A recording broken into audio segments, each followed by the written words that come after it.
glasses keep falling down, my hair is all over the place. Come on, stand up right. Please.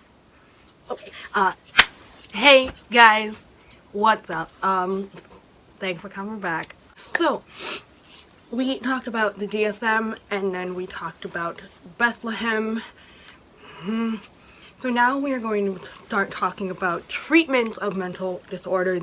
I'm going to start with some of the old stuff, so some of the stuff that they did in Bethlehem, and then I'm going to move on to some of the newer stuff. So, because it was such a grand time back there, the treatment done here was, so one of the things they did was called rotational therapy.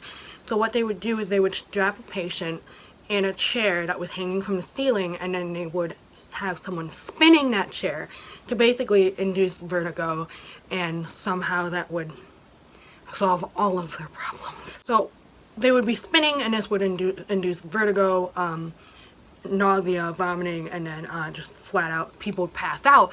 And this was seen as beneficial and therapeutic by who, I don't know, but rotational therapy was the only thing documented to have been done at Bethlehem, but we know that there was other stuff going around the world, so we don't know if they also did some of the other stuff I'm going to mention, or if they just did rotational therapy, but we're pretty sure they did some of the other stuff too, only because it was happening around the same time. So trepanation is one of the world's oldest treatment for mentally ill, and basically what they did was they would go into your skull and they would cut out a piece of your skull and remove it. There's been skulls found hundreds and hundreds of years ago with evidence of this, and my glasses keep sliding down. So when they removed the skull, they left the dura mater and the brain and everything intact. If you don't know what the dura mater is, you have your brain, and then you have a layer, I just forgot the name of it, and then you have another layer between that first layer and then your actual skull, and that's the dura layer, and that kind of keeps yours in between the skull and the second layer, and then there's your brain. So what they did was they would remove the skull portion, but they would keep the two layers of protection that were protecting your brain, and then the brain, they would leave all of that alone. So the idea with this was that by removing a piece of your brain, the evil spirits that were in your head making you act and think the way you were then able to get out, and you would be cured. And I don't know if they saw much success in this. I don't know about you, but if someone started sawing into my head, I would definitely start acting better after that. So So one of the oldest known treatment besides trepanation is also called bloodletting and purging, and this method was actually created by Claudius Galen. I don't know if it's Galen or Galen, but I'll have his name out. He was a Greek physician, surgeon, and philosopher in the Roman Empire. And basically his idea, he believed that illness and disease that happened was due to a humorous imbalance, or an imbalance of the humors in the body.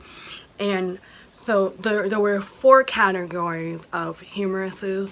There was blood, or air, and this is categorized into courage, hope, and the showing or feeling of relating to sexual desires.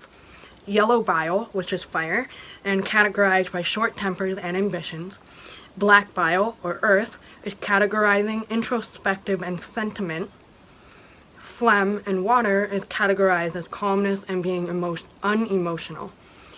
So Galen associated these temperaments with humors, and the temperaments included warm, cold, moist, or dry.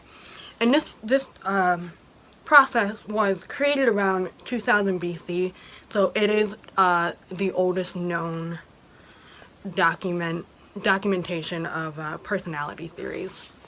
So basically his idea was if you're acting a certain way, it was because you had an imbalance in this. So there were different processes on how to bring your humors back into balance. In the 17th century, a lot of asylums were created to hold all of these incoming patients, and so a lot of the treatments were, well, unethical, and probably just to make it easier for the people caring for these patients. I look like crap. What is happening? Oh man. Oh man, oh man. I look so bad. I'm sorry. That doesn't look any better. Okay. So in 1927, insulin coma therapy was introduced, and it was introduced, I'm going to read his name, Manfred Sackel. He is an Austrian Jewish neuropsychologist and physician, or psychiatrist in Berlin. So this patients for insulin coma therapy, patients were given a shot of insulin, and a sudden change of insulin would make people lose consciousness, and they would then lose consciousness, and sometimes these unconscious bouts would last a few hours, a few days, or sometimes people were put into comas, or they were put in comas each time, but sometimes it lasts a few hours, sometimes a few days, other times people months, or there has been cases where people just didn't wake up. It was believed at the time that large fluctuation in insulin would alter the functions of the brain. Yeah. If you're unconscious, you're not causing an issue, so of course this is... So next we have metronidazole therapy. I'm gonna have the word up there. I can't pronounce this to save my life. But basically this is the opposite of insulin coma, and people, it was a stimulant medication, and physicians would induce seizures in their patients. Treatment was discovered by Ladislas J. Meduna, who is a Hungarian-American neurologist and psychiatrist in 1934. So, in his studies, he found out that people with epilepsy don't have schizophrenia. So he decided if he could induce seizures in patients, that certain things like depression and schizophrenia could be cured, or if not cured, then at least treated. And so he hoped that using controlled convulsions would do. Okay, so this next part has a lot of numbers, so I'm gonna be looking down and reading. But after 110 cases, it was reported to have a 50% success rate, and a 50% of the patients were discharged and had remarkable improvements, which is good. The downfall, though, is that the convulsions could be so violent that over 40% of patients had spinal fractures along with other broken bones and muscle tears. And in 1940, they combined metronidazole with a strong muscle paralyzing agent to sedate the patients to try and limit the number of physical damages. And this treatment was used until the late 1940s when it was discontinued. So next we have lobotomies. I'm actually going to make a whole nother video on lobotomies, so I'm just going to kind of gloss over this right now. But lobotomy is basically either transcranial or orbital lobotomy. Is basically you take like an ice pick like thing and you put it in the brain and just kind of wiggle it around, because that'll solve everything, right? So luckily today a lot of treatments like that are not used. Now there's actually a process you have to go through. You have to get a physical examination by a doctor to determine that your symptoms aren't caused by something not psychological. So like if you're if one of your organs is imbalanced, that can affect your rest of your life. So once no physical things are determined, then you are taken in for a psychiatric evaluation, and once you have a diagnosis, a treatment plan is set up. And this treatment plan can include therapy. There's cognitive behavioral therapy, which is basically sitting down with therapists one-on-one, talking things out.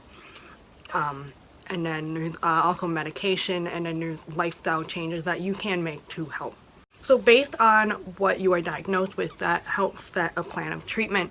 and you get a treatment care team, and this team would consist of family members, friends, and medical professionals. The idea is for all of these people, including you, to work together and try and give you the best care and quality of life that you can get. So some of the treatment would be to go on medication, and some of the most common medications are antidepressant, anti-anxiety, mood stabilizing medications, and antipsychotic medications. We do still have some more invasive treatments that are still in use, but they are more as a last resort. So if you've tried everything else and nothing is working, you've tried medication, you've tried therapy, you've tried other whatever, this is more of a last resort type of thing. You have electroconvulsive therapy, which is inducing electric shock. Transcranial magnetic stimulation, which is basically you use magnets, and I'm actually not quite sure how that works. I'd have to look more into that, but it basically uses magnets to somehow how deep brain stimulation and nerve stimulation, and both of these are a lot more invasive, and again they're more of a last resort because it does involve putting foreign objects in your brain, and those objects would be used to stimulate sending certain impulses throughout your brain to help regulate whatever your problem is. And it is a last resort because it is an invasive procedure. So anything involving any type of procedure with your brain is very risky, because we don't like putting foreign things in your brain. It's pretty easy to get infected, and if your brain gets infected, it's not something you want. So as well as medication and treatments, we also have there's also options of hospitalization and other treatment plans, and some of these hospitalizations would include 24-hour inpatient care, which is when you're in a hospital 24/7. You can't leave until you are discharged, so until you are deemed either not a threat or healthy or what have you. There's partial or day hospitalization, so you're at the hospital but only for a little bit amount of time. There's residential treatment, and there's intensive outpatient care. So residential treatment is someone would come to your own home, and intensive outpatient care was you'd go about your day, but you would have to report to the hospital for therapy or something. So we know a lot more about mental illnesses now, and we know a lot more of what to do to try and help them. So we also know that certain lifestyles can help people either not get mental illnesses, or if they have it, help keep on a nice, be healthier about it. And some of this would include avoiding alcohol or drugs, exercising, sticking to your treatment plan, so making sure you're staying on whatever medication and therapy and everything that is decided would work for you, to make sure you stay consistent with that. Being aware of your mental state, so being aware that you're getting into a depressive episode, or you're about to have an anxiety attack, or you're about to have a psychotic episode or a mental break or something of that sort.